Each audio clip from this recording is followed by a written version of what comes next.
आज मैं आपको एक स्कैम के बारे में बताना चाहता हूं जो मेरे साथ हुआ। दो स्कैम हुए जिसमें मैं पहला बताऊंगा।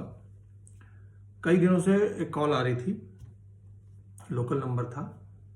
उठाते थे तो जो आईवीआर फोन आता है ना, ये आपका पार्सल मिस हो गया है, इंटरनेशनल कस्टम्स ने रोक रखा है और फलाना फलाना, और हमारे एजेंट से बात करने के लिए 9 नंबर पे फ़ोन करें।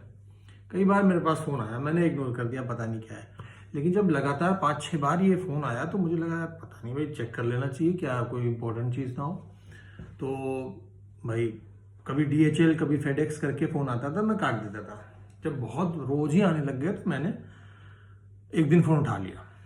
उठाया मतलब पूरा सुना मैसेज, जिसमें बता रहे थे कि आपका पार्सल कस्टम्स ने रोक रखा है, इंटरनेशनल डिलीवरी थी, और इसकी क्लैरिफिकेशन के लिए आप 9 नंबर दबाइए, हमारे एजेंट से बात करिए। बिल्कुल जेन्युइन लग रहा था कि हाँ भाई किसी सरकारी एजेंट या कोई कंपनी वाला जो मैसेज होता वैसे।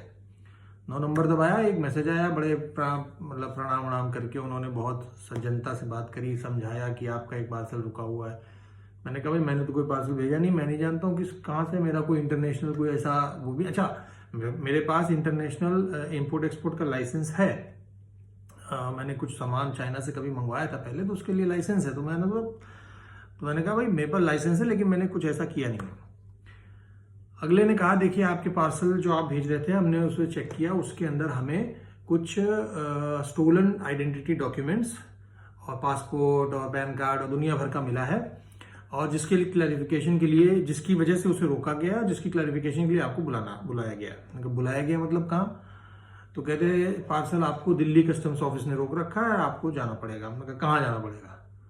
तो वो कह रहे कि आपको आना पड़ेगा द्वारका के पुलिस स्टेशन में। द्वारका पुलिस स्टेशन क्यों आना पड़ेगा? कहते नहीं नहीं ये तो बहुत बड़ा है, 50 आइडेंटिटी थेफ्ट का मामला है, 50 लोगों के डॉक्यूमेंटेशन आपके नाम पे किए गए हैं। मैंने कहा देखिए नंबर, अच्छा पता कहाँ? मैंने एक बार पूछी कि ये बताइए कि जब चूंकि पार्सल है तो उसमें फ्रॉम एड्रेस भी लिखा होता है, टू एड्रेस भी लिखा होता है, कुछ बताइए। वो नहीं बताया। वो कहने लगे आप बताइए आपने किसको भेजा। हमने कहा हमें क्या मालूम हमने किसको भेजा है, तुम बताओ ना, तुम कंप्लेंट तुम कर रहे हो। मेरी टोन थोड़ी सी वैसी वाली हो गई, आर्ग्यूमेंटेटिव हो गई उनसे। वो भी वैसे ही उधर से जवाब देने लग गए डराने वाला, क्योंकि वो बढ़ा रहे थे एक एक स्तर करके डराने वाली बात कर रहे थे। मैं भी वैसे ही, मैंने यार भाई तुम बोलो ना क्या हो, क्यों क्यों फोन किया, हमें क्या मालूम तुम कौन बात कर रहे हो। तुम कहा नहीं नहीं मैं कस्टम्स ऑफिसर। मैंने कहा अपना एम्प्लॉय आईडी बताओ। अरे आप समझ जा करिए, बहुत उसमें फंस जाएंगे, इसमें ये आइडेंटिटी थेफ्ट का मामला चल रहा है और बहुत तगड़ी सजा है इसमें। हमने कहा कौन सी सजा? कहते नहीं आपका आपका नाम राजकिरण सिंह है। हमने कहा हाँ। आपका नंबर ये? हमने कहा हाँ। आपने पेपर आपने ये भेजा? हमने कहा नहीं। कहते फिर आपके नाम से क्यों लिखा? हमने कहा यार हर दूसरी जगह मेरा नाम और फोन नंबर लिखा जाता है, ठीक है, कोई भी किसी भी नाम से लिख के भेज दे। कोई कुरियर वाला कभी चेक करता है कि क्या कौन भेज रहा है कौन नहीं भेज रहा? कुछ भी बोल रहे हो तुम मेरे साथ। नहीं नहीं आपको आना पड़ेगा, आपने ये। हमने कहा कहाँ आना पड़ेगा? कहते द्वारका के फलाने फलाने सेक्टर के मेट्रो। हमने कहा वहां कोई पुलिस स्टेशन नहीं, 7 साल रहे द्वारका, वहां कोई पुलिस स्टेशन नहीं है। कोई बात नहीं भाई। कहा ठीक है आप नहीं है? उनका नहीं हमें नहीं है, हमारा कोई वो नहीं, हमने ना भेजा ना हम जाने। मैंने फोन रख दिया। अगले दिन मुझे फोन आता है एक और, अगेन नंबर था कोई ऐसा, स्पैम वगैरह रिपोर्ट भी नहीं आ रही थी ट्रू कॉलर की, कुछ नहीं। मुझे फोन आता है, मैंने उठाया फोन, करा मैं फला फला स्टेशन से, पुलिस स्टेशन से बोल रहा हूँ और आपके नाम का पार्सल है जिसमें ऐसे ऐसे। मेरे नाम का कोई पार्सल नहीं है, पहली बात। कहते हैं आपका एड्रेस लिखा हुआ, अपना एड्रेस बताइए। उन्होंने एक द्वारका का एड्रेस। मैंने कहा मैं वहां कभी रहा ही नहीं हूँ। कहते फिर आप कहाँ रहे? हमने कहा हम क्यों बताएं, हम वहां नहीं रहे जहां तुम बोल रहे हो। आप कैसे बात कर रहे हैं पुलिस वाले में? पुलिस वाले कौन? पुलिस नाम बताओ, रैंक बताओ, पुलिस स्टेशन के आईडी नंबर बताओ। ऐसे कैसे मान ले तुम पुलिस वाले हो? नहीं नहीं ये क्या बात होती है, फलाना आपको आना पड़ेगा। कहाँ आना पड़ेगा? अरे नहीं आपको इस स्टेशन में, वहां कोई पुलिस स्टेशन नहीं है, हम जानते हैं। मैं ब्लफ कर रहा था, मुझे नहीं मालूम था वहां पुलिस भेजना है नहीं है।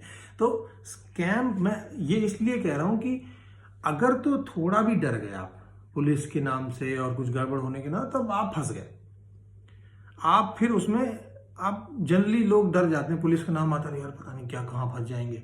नहीं भाई, डरना नहीं है। क्या पुलिस कहाँ पर? जब तक वारंट नहीं आता है तब तक आपके ऊपर कोई एक्शन नहीं है। फोन पे कौन सी पुलिस कब आती है बताइए? फोन पे किसको क्या गिरफ्तार करने की वाली बात? भाई हमें हमें आना क्यों पड़ेगा? अगर हम इस समय बंगलोर में रह रहे हो, तुम हमसे दिल्ली आने के तो आ जाएंगे। तुम हमसे कहो कि आपके खिलाफ ये वारंट इशू किया गया, इसी कोर्ट ने इशू किया है, वारंट नंबर ये, फलाना ये, ढिमकाना ये, तब आप उस वारंट की कॉपी भेजी जाएगी, साइन लिया जाएगा, तब आते हैं। तो ये जो डर वाला जो चीज होता है ना, कि सिर्फ फोन पे डरा दिया और उसके बाद आदमी घबरा गया हुआ है, पता नहीं किसने मेरे नाम से क्या कर दिया है, मेरे नाम लेके भेज रहे हैं वो, फलाना ढिमकाना।